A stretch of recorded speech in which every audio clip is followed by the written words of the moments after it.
অবাধ্য হারামজাদা, দেখ কদ্দুসের মেয়ে ল্যাম্বরগিনি, আর তুই গরিবের বোঝা। আজই আমার ঘর ছেড়ে বের হ, তোর মতো সন্তান আমার দরকার নাই। শালা কদ্দুসের মেয়ে আমার জীবনটা জাহান্নাম বানাইছে। একদিন হেলিকপ্টার কিনে তোর বাড়ির ছাদের উপর নামাবো, এইটা হালকের কসম।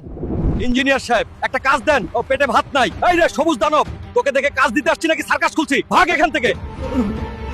এখন কি করব, কাজও পেলাম না। মনে হয় আমার জীবনটা শুধু মার খাওয়ার জন্যই।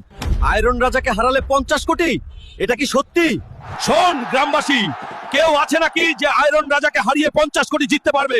না থাকলে পরিষ্কার বল, তোরা সবাই নামর্দ। আমি লড়বো আয়রন রাজাকে, কিন্তু কেউ স্কিপ করিস না। লাইক দে, তারপর দেখ কিভাবে এই হাতেই রিং কাঁপিয়ে বদলানি। শেষ পর্যন্ত না দেখলে বুঝবি না। ওই গরিব হাল্ক, আমার সামনে দাঁড়াতে আসছিস, তোর যোগ্যতা কি রে? গরিব হাল্ক বলেছিলি না, এই নে গরিবের ঘুষিতে আজই তোকে রিং এর বাইরে পাঠালাম। দেখ গ্রামবাসী, গরিব হাল্ক জিতে নিল পুরো 50 কোটি। কদ্দুসের মেয়ে দেখ, এখন আমার পালা। কি রে ভিখারি, এই বিল্ডিংটা তোর বাপের নাকি? আজ থেকে সব আমার এখান থেকে সরে যা। আর বন্ধুরা, কি রকম দিলাম? যদি তোমাদের হালকা ভাইয়ের অপমানের বদলা ভালো লাগে তাহলে চ্যানেলটা সাবস্ক্রাইব করে দিও।